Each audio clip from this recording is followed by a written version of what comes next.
அண்ணாமலைக்கும் பாஜகவிற்கும் சண்டை, அண்ணாமலைக்கும் பாஜக தலைவர்களுக்கும் சண்டை, அண்ணாமலையும் பாரதிய ஜனதா கட்சியோட நோக்கம் என்ன? அண்ணாமலையோட சண்டை போடுவதா? இல்ல, பதவியே இல்லாத சுபேந்து அதிகாரி களத்துல உழைச்சால் முடிந்த படியே அவர் செய்தார்.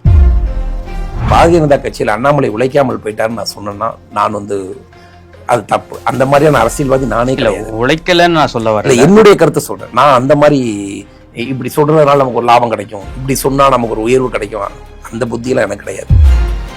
இன்னைக்கு நான் சூப்பர் ஸ்டாரை சந்தித்த போது நான் இதை புரிஞ்சுக்கிட்டது ஒன்னே ஒண்ணுதான், யாருக்கு என்ன எழுதியிருக்குமோ அதான் நடக்கும். ஒருவேளை தமிழக பாஜகவுக்கு தான் எதிர்காலம் எழுதியிருக்கும் என்று நான் நம்புகிறேன். அங்க போயிருக்கக்கூடிய என்னோட நண்பர்கள் என்ன நினைக்கிறாங்கன்னா, அண்ணாமலையின் மூலமாக தமிழ்நாட்டில் ஒரு அரசியல் மாற்றம் வரும் என்று அவர்கள் அண்ணாமலை நம்புகிறார்கள். நான் அதை விட கூடுதலாக நானும் ஒரு அரசியல் துறவி கிடையாது. நானும் மந்திரி ஆகணும், நானும் அமைச்சராகணும், நானும் அரசியல 4 பேருக்கு சப்போர்ட் பண்ணணும் அப்படிங்கிற எண்ணங்கள் எனக்கும் உண்டு. அண்ணாமலை என்கிற ஒரு மனிதன் இன்னைக்கு இந்த மத்திய அரசாங்கத்தை எதிர்க்கிறதுனால, ஒரு காலத்துல ஆதரிச்சதுனால அவர் அண்ணாமலை எங்களுக்கு உயர்ந்தவராக தெரிந்தார். இன்னைக்கு ஒருவேளை எதிர்ப்பதனால அண்ணாமலை தாழ்ந்தவராக போயிட்டாருங்கிற பார்வை எனக்கு கிடையாது. நியாயமான கோரிக்கைகளை, நியாயமான விமர்சனங்களை அவர் முன்வைக்கிறார். அதற்கான பதில் எங்கள்கிட்ட இருக்கு, இல்லாமல்லாம் கிடையாது. ஆனால் நீங்க தமிழ்நாட்டில் விஜயை தவிர யார் உற்சாகமாக இருக்கிறார்கள்? திருமாவளவன் உற்சாகமாக இருக்கிறார், காங்கிரஸ் உற்சாகமாக இருக்கிறார். ஆனா அதற்காக காங்கிரஸ்ல 5 எம்எல்ஏ ஜெயிச்சிட்டாங்க, 2 மந்திரி ஜெயிச்சிட்டாங்கன்னு தமிழ்நாட்டில் இருக்கக்கூடிய அத்தனை காங்கிரஸ் தொண்டர்களும் உற்சாகமா இருக்காங்க? அதெல்லாம் கிடையாது. தொண்டர்களுடைய மனநிலை என்பது கஷ்டப்பட்டிருக்காங்கல்ல.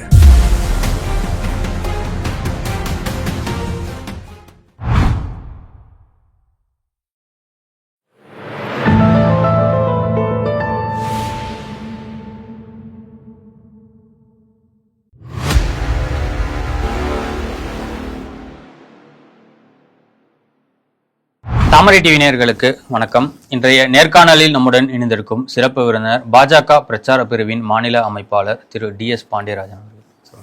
வணக்கம் சார். நடிகர் ரஜினிகாந்த் அவர்களை பாஜக மாநில தலைவர் நயினார் நாகேந்திரன், மேலிட பொறுப்பாளர் அரவிந்த் மேனன், நீங்க உட்பட போயிட்டு சந்திச்சிருக்கீங்க. என்ன நோக்கம்?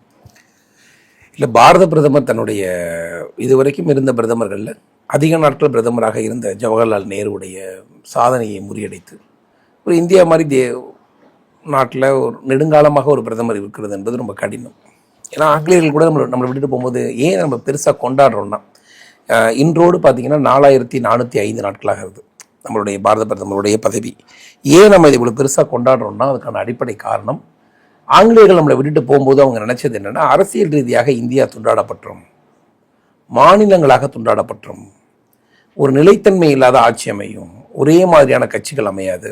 அதுக்கு ஏற்ற மாதிரியே ஜவஹர்லால் நேரு போனதுக்கு பிறகு இந்திரா காந்தி, அதற்கு பிறகு வந்த எல்லா பிரதம அமைச்சர்களுமே பார்த்தீங்கன்னா கொஞ்சம் நாள் இருப்பாங்க, ஆட்டோமேட்டிக்காகவே ஆட்சி கலைச்சிடுவாங்க. ஊழல் பேரம், குதிரை பேரம் இப்போ தமிழ்நாட்டில் நடக்கிற மாதிரியான ஒரு அரசியல் சூழ்நிலை தான் நடந்துகிட்டு இருந்துச்சு. அப்போ வெகு காலத்திற்கு பிறகு ஒரு 13 ஆண்டு காலமாக ஒரு பிரதமர் இருக்கிறது. உலகத்திற்கு நாம் ஒரு செய்தியை கொடுக்கிறோம். இது வெறும் பாரத பிரதமர் நரேந்திர மோடியை புகழ்வது, அவர் ஜவஹர்லால் நேருவை விட அதிக நாட்கள் இருந்துட்டார் அப்படிங்கிற அதெல்லாம் ஃபீல் கிடையாது. அதை நாம் ஏன் கொண்டாடுகிறோம்னா, உலகத்தில் இருக்கக்கூடிய நிலைத்தன்மை இல்லாத ஆட்சி இருக்கக்கூடிய நாடுகளுக்கு மத்தியில் இந்தியா எவ்வளவு பலமான ஒரு அரசியலமைப்போடும் ஜனநாயகத்தோடையும் தேர்தலை சந்திக்குது. ஜனநாயக ரீதியான அரசியல் அமைப்பு ஒரு ஆட்சியில் ஒரு நாள் இருக்குது. ஜவஹர்லால் நேரு இத்தனை ஆண்டு காலம் இருந்தாலும் கூட அதனை தாண்டியும் இருக்கக்கூடிய அளவிற்கு இந்தியா ஜனநாயகத்தோட அரசியலமைப்பு இருக்கு. ஒரு எளிய மனிதர், ஒரு டீ விற்ற, ஒரு தேநீர் விற்ற ஒரு மனிதர் பிரதம அமைச்சராக இருக்க முடிகிறது. இந்தியா ரொம்ப ஜனநாயகமா இருக்கிறது. நேரு அவர்கள் இருந்தபோது காங்கிரஸ் கட்சி மட்டும்தான் இருந்தது, அவரை எதிர்த்து போட்டி போட எந்த கட்சிகளும் இல்லை. இப்போ பாஜக கட்சியை தாண்டி பல மாநில கட்சிகள், தேசிய கட்சிகள்லாம் இருக்கு. அதனாலதான் நம்ம என்ன நினைக்கிறோம்னா, இவ்வளவு நிறைய கட்சிகள் இருக்கக்கூடிய ஒரு பூமியில, ஏன்னா நீங்க உலகத்தில் இருக்கக்கூடிய எந்த நாடுகள் எடுத்தாலும் நீங்க நிலைத்தன்மை இல்லை. இன்னைக்கு ட்ரம்ப்பா இருந்தா கூட, போன தடவை ட்ரம்ப் ஜெயிக்கும் போது கூட அந்த நாட்டில் நிலைத்தன்மை இல்லாத ஒரு அதிபர் தான் வர்றாங்க. தொடர்ந்து ஒரு 2 ஆண்டு காலம் கூட அவங்களால அதிபராக இருக்க முடியல. இன்னைக்கு இருக்க நிலைமையில மக்கள் புதிய முயற்சி, ஒரு புரட்சியை, புதிய முயற்சி பண்ணணும்னு நினைக்கிறாங்க. அப்போ நம்ம பாரத பிரதமர் இருக்கிறத நம்ம கொண்டாடணும். அப்போ கட்சியில் இருக்கக்கூடிய, நம் தமிழ்நாட்டில் இருக்கக்கூடிய மிக முக்கியமான மனிதர்கள் எல்லாம் போய் சந்திக்கணும். அதன் அடிப்படையில் இன்னைக்கு எங்களுடைய மாநில தலைவர் அவர்கள் சூப்பர் ஸ்டார் ஐயாவை சந்தித்து பாரத பிரதமருடைய இந்த மகிழ்ச்சி செய்தியை நம்ம பகிர்ந்துக்கிட்டு, நம்ம என்னெல்லாம் இந்தியாவுக்கு செய்திருக்கிறோம் என்கிற ஒரு புத்தகத்தை அவர்கிட்ட வழங்கி ஒரு ஆசீர்வாதத்தை வாங்கிட்டு வந்தோம். ஸோ அதற்கான ஒரு நிகழ்ச்சியாக தான் அது போய் இருந்தது. இல்லை, மோடி என்ன செஞ்சிருக்காருன்னு மக்கள் மத்தியிலையும் சரி, தொண்டர்கள் மத்தியிலும் கொண்டு போய் சேர்க்கணும். நீங்க ஏன் ரஜினிகாந்த் கிட்ட கொண்டு போய் சேர்க்கிறீங்கன்ற ஒரு இல்லை, இது நாங்கள் இப்போ ரஜினிகாந்தை மட்டும் சந்திப்பதற்காக செல்லவில்லை. இப்போ நாங்கள் சூப்பர் ஸ்டாரை மட்டும்தான் பார்க்கோம், அவரோட மட்டும்தாங்கிறதெல்லாம் கிடையாது. இன்னும் நிறைய பேரை சந்திக்க போகிறோம். இது ஒரு தொடர்ந்து ஒரு 15 நாள் தொடர்ந்து விழாவாக இருக்க போகுது. அப்ப நாங்க முதல்ல தமிழ்நாட்டினுடைய உச்ச நட்சத்திரமாக அவரை சந்திக்கிறோம். வேற எந்த காரணமும் அரசியல் ரீதியான அரசியல் ரீதியான எந்த முயற்சிகளுக்கும் அவர் ஒன்றும் அப்படிலாம் ஒன்றும் பேசல. எங்களுடைய ஒரே நோக்கம் பாரத பிரதமர் நரேந்திர மோடி தான். சில விஷயங்கள் பேசிக்கிட்டாங்க, அது அவங்களுக்குள்ள உண்டான விஷயங்கள், நம்ம அதை டிஸ்கஸ் பண்ண முடியாது. அது தமிழ்நாட்டிற்கு நல்ல செய்தியாக கூட இருக்கலாம், என்ன மாதிரியான செய்தியாக கூட இருக்கலாம். ஆனால் சூப்பர் ஸ்டாரை பொறுத்தவரை எல்லாருக்கும் ஒரு பொதுவான மனிதராக இருக்க விரும்புகிறார் என்கிறத நான் பக்கத்தில் இருந்து பார்த்தேன். ஏன்னா ஒரு 25 நிமிஷத்துக்கு மேலே உட்காந்து பேசணும் தமிழ்நாட்டில் இருக்கக்கூடிய நிகழ்ச்சிகளை. பலர் இப்போ அவர் மேலே ஸ்டாம்ப் அடிக்கிறாங்களே. அது இல்லை, அதுதான் சொல்கிறேன். நான் அவரை சந்திக்கும் போது எனக்கு அவர் தெரியுது. நாமெல்லாம் சிறிய வயதில் பார்த்து மிக உயர்ந்த இடத்துல இருந்த ஒரு மனிதர் அவர். இன்றைக்கும் அந்த உயர்வான இடத்துல தான் இருக்கிறாரு. நம்மளை மாதிரியான ஒரு எளிய மனிதர்கள் போய் அமரும்போது கூட அவர் வேற லெவலில் இருக்காருங்க. அவங்கள இப்போ இந்த விஜய் கட்சியை சார்ந்தவர்கள்லாம் கூட ஏதோ பொறாமையில இருக்கார் அப்படிலாம் ஊடகங்கள்லாம் பேசுகிறாங்கல்ல. அவர் அந்த உலகத்திலலாம் இல்லைங்க. அவர் உலகமே அவருடைய மனநிலையே வேற மனநிலையில் இருக்கிறார். அவர் மிகுந்த உயர்ந்த மனநிலையில் இருக்கிறார். ரொம்ப மெச்சூரிட்டியாக இருக்கிறார். அவர் ஒரு ஒரு ஒரு பெரிய ஞானியை போல அவருடைய மனநிலை இருக்கிறது. அவருக்கு ஒன்றும் இந்த முதலமைச்சர் பதவி, இந்த பதவி, அப்படி இப்படி இதை நம்ம பெறலை அப்படிலாம் ஒரு பெரிய சிந்தனையால் அவருக்கு இல்லை. ஆனால் அவருக்கு ஒன்று மட்டும் எனக்கு அவர்கிட்ட பழகினதில் ஒன்று புரிஞ்சுக்கிடுச்சு. அப்புறம் தமிழ்நாட்டு மக்கள் மீதும் தமிழர்களுடைய அரசியல் எதிர்காலம் குறித்தும் ஒரு பார்வை இருக்கிறது அவருக்கு. தமிழ்நாடு மக்கள் நல்லா இருக்கணும், நல்ல விஷயங்கள் நடக்கணும் அப்படிங்கிற எண்ணங்கள் இருக்குதே தவிர மற்றபடி அவர் இந்த சிறிய அரசியல் இப்போ பிஜேபி போய் நாங்கள் போய் பார்த்ததுனால உடனே பிஜேபிக்கு ரஜினிகாந்த் வர போகிறாரா, ரஜினிகாந்த் வந்து பிஜேபியில் ஜாயின் பண்ண போகிறாரா, மாநில தலைவர் எல்லாரும் போய் சேர்ந்து போய் ரஜினிகாந்தை அழைக்க போனாங்களா, இந்த மாதிரியான விளம்பரங்கள் எல்லாம் செய்து கொண்டிருக்கக்கூடிய கட்சி பாஜக கிடையாது. அப்படிப்பட்ட தலைவரும் நயினார் கிடையாது. அவரை பொறுத்தவரை நாங்கள் போய் ஃபார்மாலிட்டிக்கு போனோம், ஒரு அப்பாயின்மெண்ட் கொடுத்தாங்க, உட்காந்து பார்த்தோம், சந்தித்தோம். அவர் மோடி செஞ்சிருக்க விஷயங்களை பற்றி சில விஷயங்களை மதித்து பேசினார். அவ்வளோதான். அதை தாண்டி ஒரு பெரிய அரசியல்லாம் ஒன்றும் பேசலை. அவரை பொறுத்தவரை ரொம்ப பெருந்தன்மையான மனிதராக விஜய் நல்லபடியாக தான் செயல்படுறார். அவருடைய பிராக்டிக்கல் மனநிலை விஜய் முதலமைச்சராக வந்திருக்குது, அவர் மேலே பெரிய கோபம் இருக்குது, அவர் பெரிய அப்படிலாம் அவர் இல்லை, அந்த சிந்தனையாக இருக்குல்ல. தமிழ்நாடு நல்லா இருந்தால் சரி அப்படிங்கிற மனநிலையில் இருக்கிறார். தமிழ்நாடு நல்லா இருந்தால் சரி, ஓகே. ஆட்சிகள் மாறினாலும் காட்சிகள் மாறவில்லை என்ற நிலைமை தான் இன்றைக்கும் இருக்குது. 3 வயது குழந்தை பாலியல் பலாத்காரம் செய்து படுகொலை செய்யப்பட்டிருக்காங்க. நீங்கள் எப்படி பார்க்குறீங்க? இதையும் பாஜகவில் இருந்த அண்ணாமலை அவர்கள் வட மாநிலத்தவர்கள் அப்படின்ற ஒரு வார்த்தையை பயன்படுத்தி ஒரு விமர்சனமும் முன் வச்சிருந்தார். இல்லை, அதாவது குற்றவாளிகள் எங்கிருந்தாலும் குற்றவாளிகள் தான். நீங்கள் வட மாநில குற்றவாளிகள், அது வட மாநிலத்தில் செய்யும் போது வட மாநிலம் நம்ம சொல்கிறோம். ஆனால் எது வட மாநிலம் என்பதுதான கேள்வியாக இருக்குது. நீங்கள் வட மாநிலம், தென் மாநிலம், இந்த பிரிவினைகளை வந்து பேசக்கூடாதுன்னு அவர் தான் ஒரு காலத்தில் பேசிக்கிட்டு இருந்தார். குற்றவாளி எங்கிருந்தாலும் குற்றவாளி தான், சரிங்களா? இப்போ தீவிரவாதிகள் என்றால் பாகிஸ்தான் தீவிரவாதி அப்படின்னு முத்திரை குத்தி இந்த மீடியாக்கள்லாம் திராவிட சித்தாந்தத்தை நோக்கி பயணிக்க ஆரம்பிக்கிறாரோ? இல்லை, அவர் என்ன நினைக்கிறாருன்னா, அவர் இன்னைக்கு தான் முறையாக வட மாநிலம் வார்த்தையை பயன்படுத்தி இருக்கிறார். வட மாநில குற்றவாளிகள் என்கிற வார்த்தையை எப்படி பயன்படுத்தினால் அது என்ன மாதிரியான பின்விளைவுகளை கொடுக்கும் என்கிற மிகுந்த தத்துவம் தெரிந்தவர் அண்ணாமலை. நான் அவரை சாதாரணமாக நம்ம நினைக்க முடியாது. அவர் பயங்கரமான இன்டலெக்சுவல். அவரை பொறுத்தவரை இந்த வார்த்தையை நம்ம இன்னைக்கு காலைல சொல்லணும், இதை நைட்டே பிளான் பண்ணியிருப்பார். அந்த விஷயம் திசை திரும்பும். இந்த விஷயம் வட மாநிலம் பேசும்போது அண்ணாமலை என்பவன் தமிழருக்காக வேலை செய்கிறாரு அப்படிங்கிற ஒரு விஷயத்தை அவர் முன்னிறுத்துக்கிறார். ஆனால் எனக்கு இன்னொரு விஷயம் புரியல. இவர் வந்து வட மாநிலம் தென் மாநிலம் பேசக்கூடியதை ஒரு பெரிய தேசியவாதியாக அறியப்பட்ட ஒருவர் வட மாநிலம் என்கிற வார்த்தையை பயன்படுத்தாமல் இப்போ அதே வார்த்தையை கூட வானதி அக்கா கூட ட்விட்டரில் போட்டிருக்காங்க. நான் இதனால ஒரு பெரிய பார்சியாலிட்டி, ஒரு பிரிவினையாக நான் பார்க்கல. ஆனால் தொடர்ந்து இந்த மாதிரியான வார்த்தைகளை எல்லாம் அண்ணாமலை போன்ற தலைவர்கள் எல்லாம் பயன்படுத்தினாங்க. சூழ்நிலைன்னு ஒன்று இருக்குல்ல. ஆமாம், அண்ணாமலையான போன்ற தலைவர்கள் எல்லாம் தொடர்ந்து பயன்படுத்தினார்கள் என்றால் ஏற்கனவே திருப்பூருக்கும் ஈரோட்டுக்கும் பனியன் கம்பெனியில் வேலை செய்ய ஆள் இல்லை. ஏற்கனவே தமிழர்களுக்கு இன்னைக்கு நீங்கள் சென்னையில் இருக்கக்கூடிய எந்த கடைகளாக இருந்தாலும் சரி, இன்னைக்கு தொழிலாளர் தட்டுப்பாடு என்பது சாதாரண தட்டுப்பாடாக இல்லை. அப்போ அண்ணாமலை போன்ற மனிதர்களும் சீமான் மாதிரி பேசக்கூடாது. அவர்களெல்லாம் தமிழகத்தினுடைய வளர்ச்சிக்காக சிந்திக்கக்கூடிய ஒரு தலைவராக நம்மிடம் இருந்தார். நம்ம விட்டு போனால் கூட அவர் தமிழகத்தை வளர்ப்பார் என்பது நமக்கு மாற்று கருத்து இல்லை. இப்போ குற்றவாளி வந்து இப்போ வட மாநிலம் அப்படின்னு நம்ம சொல்கிறோம், அவங்களுடைய பகுதியை வச்சு சொல்கிறோம். அப்போ இன்னொரு குற்றம் வந்து கோயில்பட்டியில் வந்து ஒரு விளாத்திக்குளத்தில் ஒரு குற்றம் நடக்குது. விளாத்திக்குளத்தை குற்றம் நடக்கும்போது நம்ம என்ன சொல்கிறோம்? விளாத்திக்குளத்தை சார்ந்தவர்கள் அப்படின்னு நம்ம சொல்ல முடியுமா? முடியாது. அதிக குற்றத்துக்கு காரணம் விளாத்திக்குளத்தை சார்ந்தவர்கள். இப்போ தஞ்சாவூரில் ஒரு குற்றம் நடக்குது, அதிக குற்றத்தை செய்தவர்கள் தஞ்சாவூரை சார்ந்தவர்கள் அப்படி சொல்ல முடியுமா? முடியாது. ஏதோ ஒரு 1% பண்ணுறதுக்காக ஒரு மொத்த விஷயத்தையும் பண்ணுவதற்கு நான் முதல்ல எதிராக இருக்கிறேன். நான் மனிதனை மதிக்கிறேன். குற்றவாளி எங்க இருந்தாலும் குற்றவாளி தான். அவன் வட மாநிலம், தென் மாநிலம், கிழக்கு மாநிலம், மேற்கு மாநிலம் என்கிற பிரிவினையை பற்றி பேசுவதை நான் விரும்பவில்லை. ரெண்டாவது, இந்த பிரிவினையை தொடர்ந்து பேசுவதன் மூலமாக தனக்கு தமிழகத்தில் ஒரு பெரிய அடையாளம் கிடைக்கும் என்று நினைத்தார் என்றால் நிச்சயமா கிடைக்காது. மக்கள் ரொம்ப மேம்போக்காக இருந்து விட்டார்கள். சாதியை, மதத்தை எல்லாம் தூக்கி எறிந்து வாக்களிக்கக்கூடிய ஒரு வாக்காளர்களாக மாறிவிட்டார்கள். அவர்களுடைய வாக்குகள் என்ன மனநிலையில் இருந்திருக்கு என்றால், அவர்கள் தமிழ், ஜாதி, வாக்கு அதெல்லாம் பார்க்கல. ஒரு திமுக, அதிமுக வெறுப்பை தாண்டி ஒரு புதிய கட்சி வரணும்னு விஜயை அவர்கள் ஆதரிக்கிறாங்க. விஜயை ஆதரித்ததற்கான பெரிய காரணம் பல பகுதிகளில் ஜாதி ரீதியான அரசியல் உடைஞ்சிருக்கு, மத ரீதியான அரசியல் உடைஞ்சிருக்கு, இன ரீதியான அரசியல் கூட உடைஞ்சிருக்கு.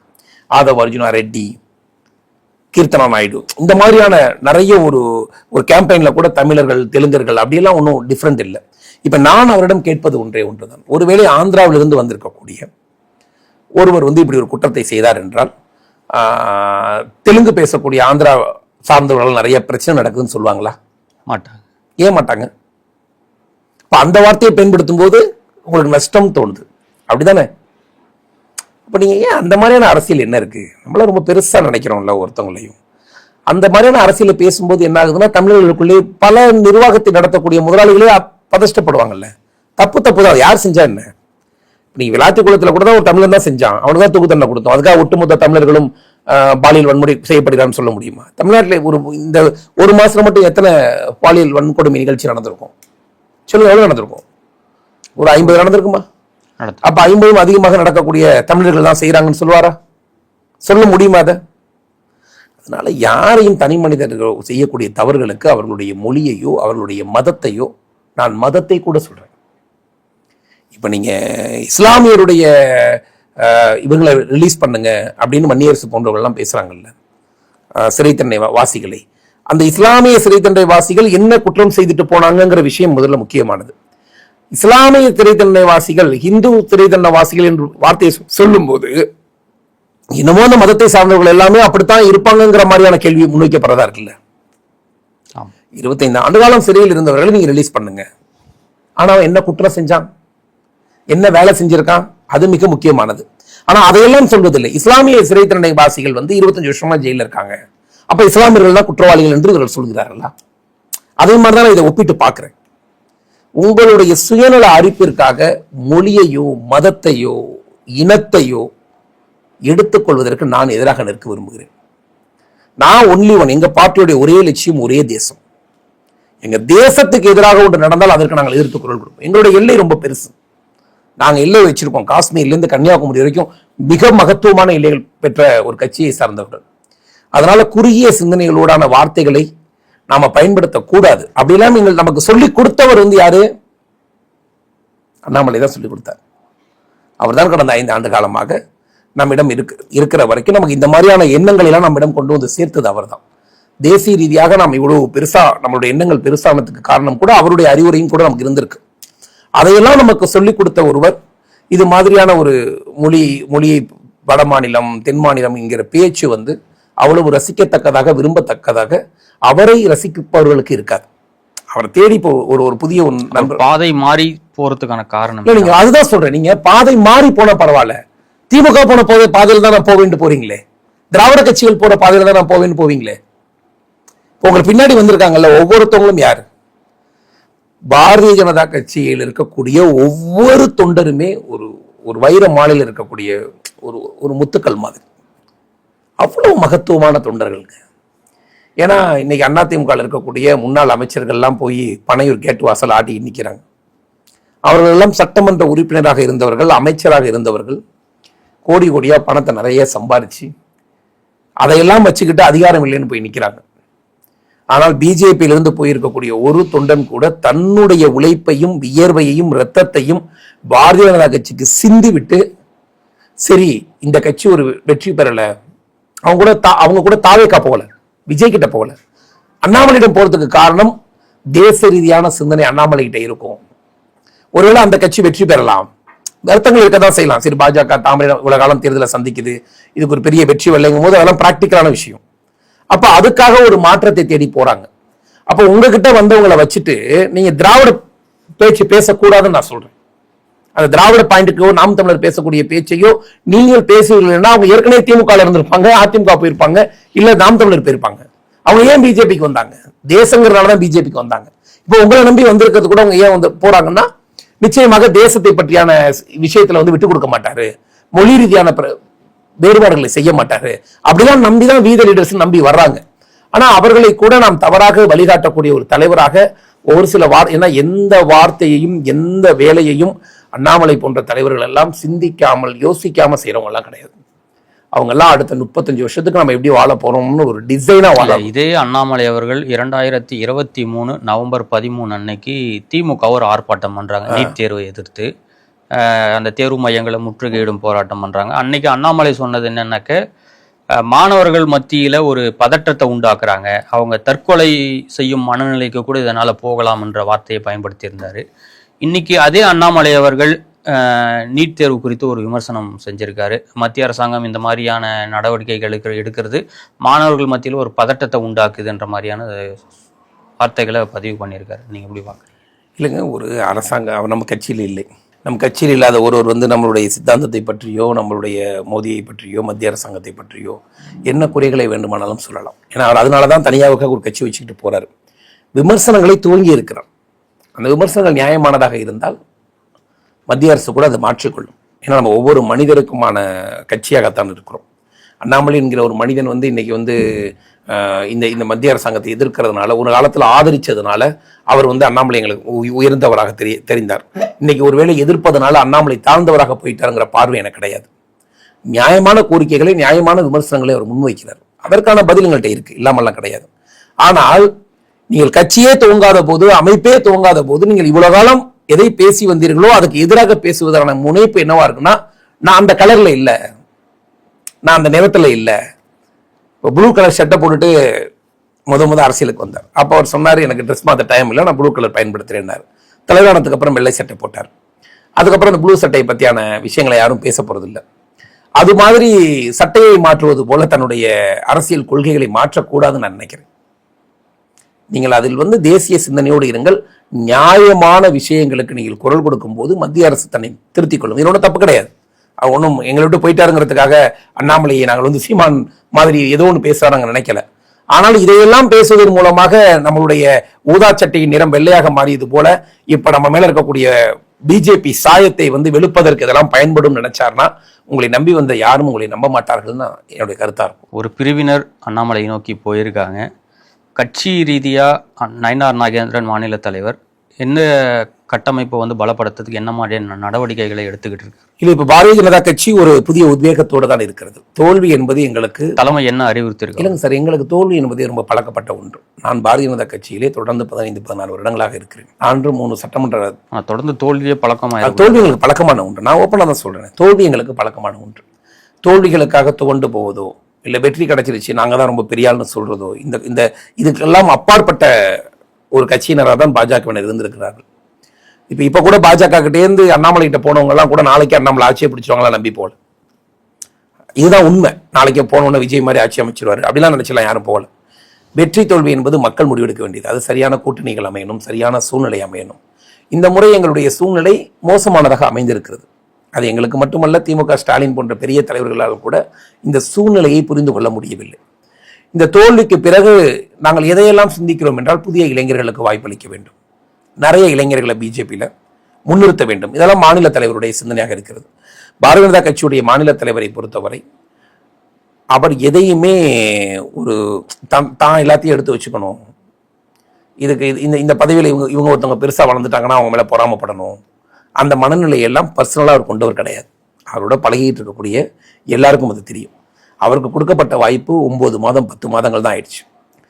யாரை கூட்டணி அமைக்கணும், என்ன சீட்டு கேட்கணும், இதுக்கான நிறைய விளக்கங்கள் நிறைய பேர் சொல்லிட்டு இருக்காங்க. அதுதான் உண்மை. ஒரு தேசிய கட்சியில ஒரு மாநில தலைவராக எல்லா முடிவுகளையும் எடுக்க முடியாது. இது நம்மகிட்ட இருந்து பிரிஞ்சு போனவங்களுக்கே கூட தெரியும். ஆனால் கட்சி ஒரு புதிய மாற்றத்திற்கும் ஒரு புதிய எழுச்சிக்கும் தயாராயிடுச்சு. மதிப்புமிகு உள்துறை அமைச்சர் பேசும்போது சொன்னதெல்லாம் ஒன்றுதான், புதிய இளைஞர்களுக்கு நிறைய வாய்ப்பளியுங்கள், இந்த தோல்வியை நினைத்து சோர்வடையாதீர்கள். மேற்கு வங்காளத்தில் கூட நம்ம இது மாதிரியான ஒரு மனநிலை இருந்திருக்கோம். அதனால் நிச்சயமாக நீங்க தைரியமா போங்க. வருகிற 2031 நம்முடைய ஆட்சி காலமாக இருக்கும், நம்ம அதுக்கான வேலை செய்வோம், அதற்கான தொண்டர்களை கண்டுபிடிப்போம், அதற்கான புதிய தலைவர்களை நம்ம உருவாக்குவோம் அப்படிங்கிற புதிய திட்டம்லாம் எங்கள்கிட்ட வேலை நாங்கள் கொஞ்சம் கொஞ்சமாக டெவலப் பண்ணிக்கிட்டு இருக்கோம்.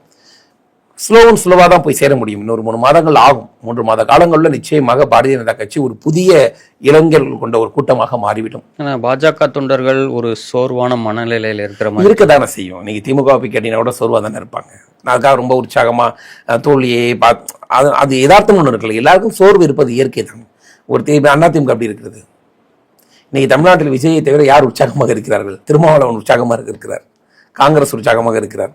ஆனால் அதற்காக காங்கிரஸில் 5 எம்எல்ஏ ஜெயிச்சிட்டாங்க, 2 மந்திரி ஜெயிச்சிட்டாங்கன்னு தமிழ்நாட்டில் இருக்கக்கூடிய அத்தனை காங்கிரஸ் தொண்டர்களும் உற்சாகமாக இருக்காங்க? இல்லை, அதெல்லாம் கிடையாது. தொண்டர்களுடைய மனநிலை என்பது கஷ்டப்பட்டிருக்காங்கல்ல. வீடு வீடாக ஓட்டு கேட்குறாங்க, எதையும் எதிர்பார்க்காம தாமரைக்கு ஓட்டு போடுங்கன்னு சொல்லி அந்த பூத்தில் ஃபைட் பண்ணி அங்கே இருக்க லோக்கல் சண்டைகள் போட்டு, லோக்கல் கட்சிக்காரோட சண்டை போட்டு, கூட்டணியினருடைய அவமதிப்பையும் தாண்டி ஓட்டு கேட்டு நம் கட்சி தோற்று போகும்போது ஒரு மன ரீதியாக என்னடா நேற்று வந்தவங்களாம் ஆட்சி அமைச்சிட்டாங்க, நம்ம கட்சி இப்படி இருக்கே அப்படின்னு யதார்த்தமாக தோன்றுகிறதானே. ஆனால் அந்த சோர்வையெல்லாம் தாண்டி இந்த பாஜக நடைபோடக்கூடிய, ஏன்னா பெரிய படுசோர்வு அடைய வேண்டிய நிலையில் பாரதிய ஜனதா கட்சி இல்லை. இன்னைக்கு அதிமுக ஆட்சி இழந்து விட்டது. அதிமுக எதிர்காலம் இருக்குமா இருக்காதா? திமுக ஆட்சி இழந்து விட்டது. ஆட்சி எதிர்காலம் இருக்குமா இருக்காதா? ஆனால் பாரதிய ஜனதா கட்சி தமிழ்நாட்டிலே சட்டமன்ற உறுப்பினரே இல்லாமல் இருந்தால் கூட ஒரு நாள் எதிர்காலம் இருக்கும் என்கிற நம்பிக்கையை கொடுக்கக்கூடிய அளவிற்கு மத்திய அரசு இருக்கிறது. எல்லா மாநிலங்களிலும் ஆட்சி இருக்கிறது. தேர்தலோட ரிசல்ட் வரும்போது கேரளா தமிழ்நாட்டில் தோல்வி வந்தா கூட எங்களுக்கு அஸ்ஸாமில் வெற்றி வருது, மேற்கு வங்காளத்தில் வெற்றி வருது, ஒரு மிகப்பெரிய வெற்றி அடைகிறோம். அதுவும் நம்ம நினைத்து பார்க்க முடியாத வெற்றியை நாம் அடைகிறோம். மேற்கு வங்காளத்தில் அப்படியே மம்தா பானர்ஜிங்கிற ஒரு கட்சியே காணாம போகுது. ஒரு புதிய கட்சி முளைத்து இந்தியாவிற்கே ஒரு 3வது பெரிய கட்சியாக ஒரு நாள்ல நடக்குது. இதையெல்லாம் செய்ய முடிந்த பாரதிய ஜனதா கட்சியால் தமிழ்நாட்டில் ஆட்சியை பிடிக்க முடியாது. பதவியே இல்லாத சுவேந்து அதிகாரி அந்த அளவுக்கு உழைச்சாரு, கடுமையாக வேலை செஞ்சார் சார். அது உழைப்பு சார். உழைப்பின் மூலம் உழைப்பும் தேவைப்படுகிறது, அதை உழைப்பதற்கான வாய்ப்பும் தேவைப்படுகிறது. இங்க என்னடானாக்க அண்ணாமலைக்கு பதவி இல்லைன்னு நான் என்ன நினைக்கிறேன்னா, நான் அண்ணாமலையோட உழைப்பெல்லாம் குறைவா மதிப்பிடலை சார். நீங்க முதல்ல இந்த மீடியாக்காரங்க ஒன்று அண்ணாமலைக்கும் பாரதிய ஜனதா கட்சிக்கும் சண்டை இழுத்துற வேலையை முதல்ல நிறுத்துங்க. அதில் இன்னும் உங்களுக்கெல்லாம் அவ்வளவு பெரிய சுகம். நீங்க இந்த ஆதன் மாதேஷ் ஒரு பெரிய ஒரு கேங்கா இருந்துகிட்டு அண்ணாமலைக்கும் பாஜகவிற்கும் சண்டை, அண்ணாமலைக்கும் பாஜக தலைவர்களுக்கும் சண்டை, அண்ணாமலையும் பாரதிய ஜனதா கட்சியோட நோக்கம் என்ன? அண்ணாமலையோட சண்டை போடுவதா? இல்ல, பதவியே இல்லாத சுவேந்து அதிகாரி களத்துல உழைச்சால் முடிந்த பணியை அவர் செய்தார். எல்லா இடங்களுக்கும் பிரச்சாரத்துக்கு போனார். ஒரு இடத்துல பிரச்சாரம் போகாம இருந்தாரா? அவரால் என்ன செய்ய முடியுமோ. பாரதிய ஜனதா கட்சியில் அண்ணாமலை உழைக்காமல் போயிட்டாருன்னு நான் சொன்னேன்னா நான் அது தப்பு. அந்த மாதிரியான அரசியல்வாதி நானே உழைக்கலன்னு நான் சொல்ல வரல, என்னுடைய கருத்தை சொல்றேன். நான் அந்த மாதிரி இப்படி சொல்றதுனால நமக்கு ஒரு லாபம் கிடைக்கும், இப்படி சொன்னா நமக்கு ஒரு உயர்வு கிடைக்கும், அந்த புத்தியெல்லாம் எனக்கு கிடையாது.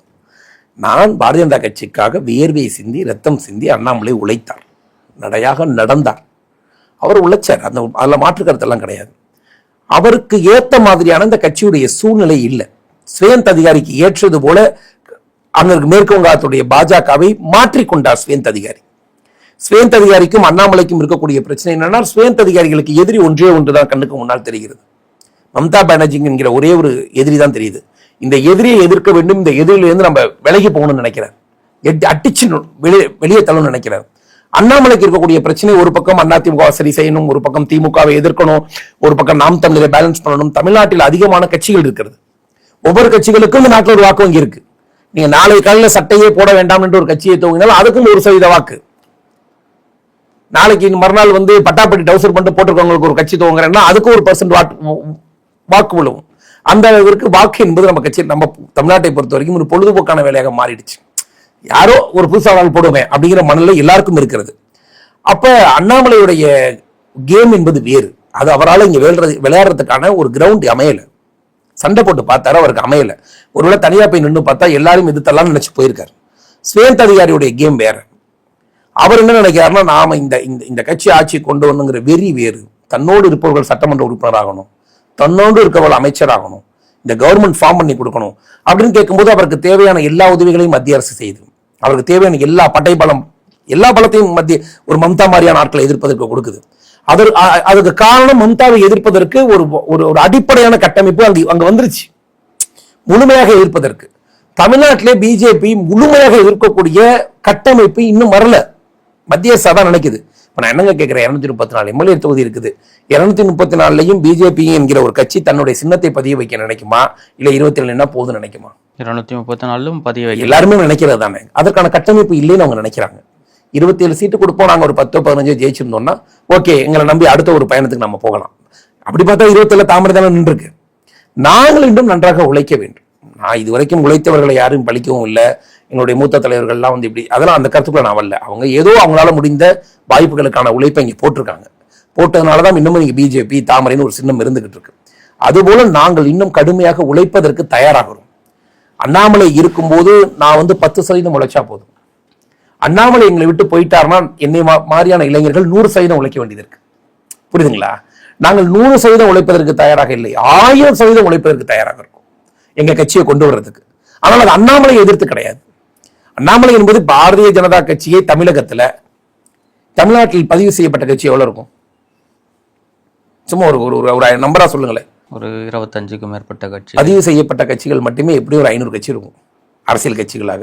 அங்கீகரிக்கப்பட்ட கட்சிகள் 25 இருக்கும். இந்த 500 பங்கு பதிவு செய்யப்பட்ட அமைப்புகள் இருக்குல்ல, அதுல எத்தனை பிஜேபிக்கு ஆதரவா இருக்குன்னு நினைக்கிறீங்க? நேற்று வந்து ஜி.கே. வாசன் கூட போயிட்டாரு, கரெக்ட் தானே? எங்களுக்கு ஆதரவா இன்னொரு 1-2 பேர் இருப்பாங்களா? பாக்கி 498 எதிரிகளோடு தான் பாரதிய ஜனதா கட்சி போராடிக்கிட்டு இருக்கு. இப்போதான் அண்ணாமலை அண்ணனும் 501 போய் சேர்ந்திருக்கிறார். 499 எதிரிகள், 498 எதிரிகளை பார்த்து கொண்டிருக்கும் நாங்கள் 499 பார்க்க தானே வேணும். ஏன் அண்ணாமலை மட்டும் எதுக்குறாரு? அவர் மட்டும் ஏன் சண்டை போறா? நான் ஏன் கேட்கணும்? 498 எதிரி ரைட், இவர் ஒருத்தர் 499 சூப்பர். ஒரு நம்ம என்ன இது வரைக்கும் இருக்கக்கூடிய எதிரிகள் எல்லோரும் நம்மை பற்றி புரிந்து கொள்ளாத எதிரிகள். நம் அரசாங்கத்தை பற்றி, நம் பாரத பிரதமரை பற்றி, நம் அமித்ஷாவை பற்றி, நம் கட்சியை பற்றி, சித்தாந்தத்தை பற்றி புரிந்து கொள்ளாத எதிரிகளை பற்றி கவலை இல்லை. எல்லாவற்றையும் புரிந்து கொண்டு வெளியேறி போய் எதிர்ப்பாக நிற்கும் போது நாம் கவலைப்படுறோம். ஆனா அதே சமயத்தில் அண்ணாமலையை ஒழிக்க வேண்டும், அண்ணாமலை கட்சி இருக்கக்கூடாது, அந்த எண்ணங்களே எங்க கிட்ட கிடையாதுங்க. அங்க இருக்கிறது எங்க வீட்டு பிள்ளைங்க எல்லாமே. நாளைக்கு காலையில இவர் சொன்னாரு, அஸ்வத்தமன் சொன்ன வார்த்தை மாதிரி கூட நான் நினைக்கல. பாராளுமன்ற தேர்தலிலே பாரத பிரதமரை அண்ணாமலை எதிர்ப்பாரா ஆதரிப்பாரா? இதுதான் அவருக்கு கிடைக்கப்பட்டிருக்க வாய்ப்பு.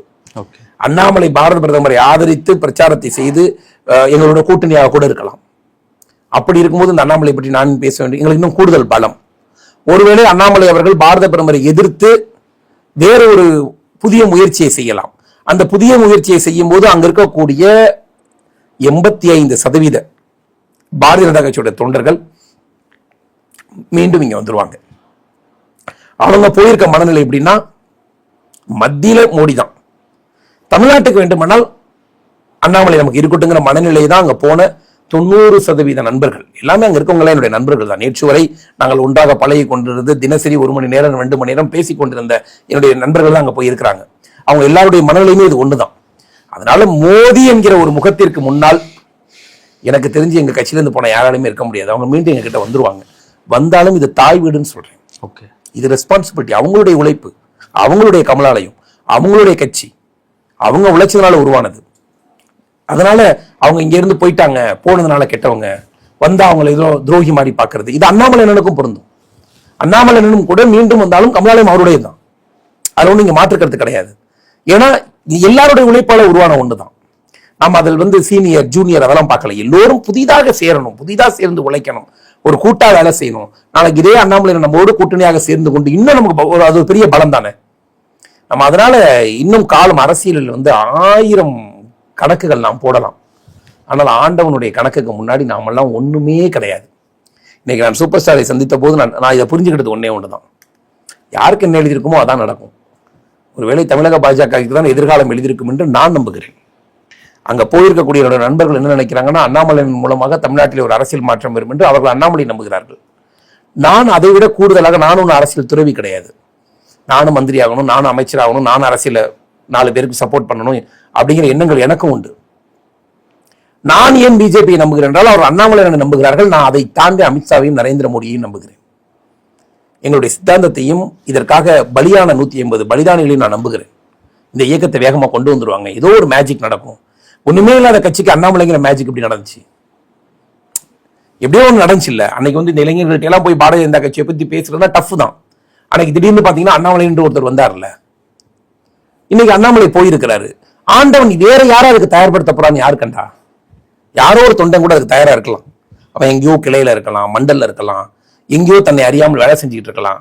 அந்த இளைஞன் நாளைக்கு இங்க தலைமை காட்டினால் கூட, அவர் எவ்வளவுதான் ஜூனியரா இருந்தார் கூட, அவரை கூட நான் வந்து என்னுடைய தலைவர் அண்ணாமலை எப்படி ஒரு காலத்தில் புகழ்ந்தனோ, ஒரு காலத்தில் இப்போது எங்களுடைய தலைவர் நயினார் எப்படி நினைக்கிறனோ, அதே அப்படி ஒரு கிராமத்துல இருந்து ஒரு புதிய ஒரு கிளையிலிருந்து ஒருவரை கொண்டு வந்து நாளைக்கு மாநில தலைவராக கூட்டிட்டு வந்து உட்கார வச்சா, முதலில் அவரை சேர்ல கொண்டு போய் உட்கார வைக்கக்கூடிய தலைவராக பாரதிய ஜனதா கட்சியுடைய மூத்த தலைவர்கள் தான் இருப்பாங்க. இதுதான் இந்த கட்சியுடைய அமைப்பு சூழ்நிலை என்பதை தெரிந்துதான் நாங்கள் இங்கே இருக்கிறோம். இங்க ஒன்றும் தனித்துவமாக நான் எதையும் செய்ய முடியாது. ஏன் செய்ய முடியாதுன்னா, நான் தனித்துவமாக சிந்தனையை விட நன்றாகவே கட்சி சிந்திச்சு வச்சிருக்கு. அந்த சிந்தனையை எங்கேருந்து வருதுன்னா, இந்த கூட்டு சிந்தனையில தான் வருது. அரசியலில் தனித்துவமான முடிவுகள் என்று ஒன்றும் கிடையாது. எல்லாருக்குமான வளர்ச்சி, எல்லாருக்குமான சிந்தனை, அது எப்போதும் பாரதிய ஜனதா கட்சி வந்து கடைபிடிக்குது. சில முடிவுகள் தவறாக இருக்கலாம். என் கட்சி ஒரு நாள் தோத்து போயிருச்சு, ஒரு நாள் அவமானப்பட்டுருச்சு, அதுக்காக என் கட்சியோடு நான் போய் என்ன பண்ண போறேன்? தோத்து போகட்டும், அவமானப்படட்டும். என்னுடைய தாயும் தந்தையும் வசதியா இருக்கும்போது நான் இருப்பேன். என் தாயும் தந்தையும் ஏழை ஆயிட்டாங்க, விட்டுட்டு போனா என்ன? என் அம்மா அப்பா மாதிரி தான் என் கட்சி. ஒரு காலத்தில் அவங்க நமக்கு சாப்பாடு போடுவாங்க, இப்ப நாம சாப்பாடு போற நிலைமை ஏற்படும். ஒரு காலத்துல பாரதிய ஜனதா கட்சியில் இருந்ததுனால நம்ம வளர்ந்தோம், இப்ப நாம இருப்பதனால கட்சி வளரும். இது ரெண்டுமே ஈக்குவல் தான். அதை இப்ப நாம அந்த கட்சிக்கு செய்ய வேண்டிய நிலை இருப்பதாக என்னை போன்றவர்கள் எல்லாம் நினைக்கிறோம்.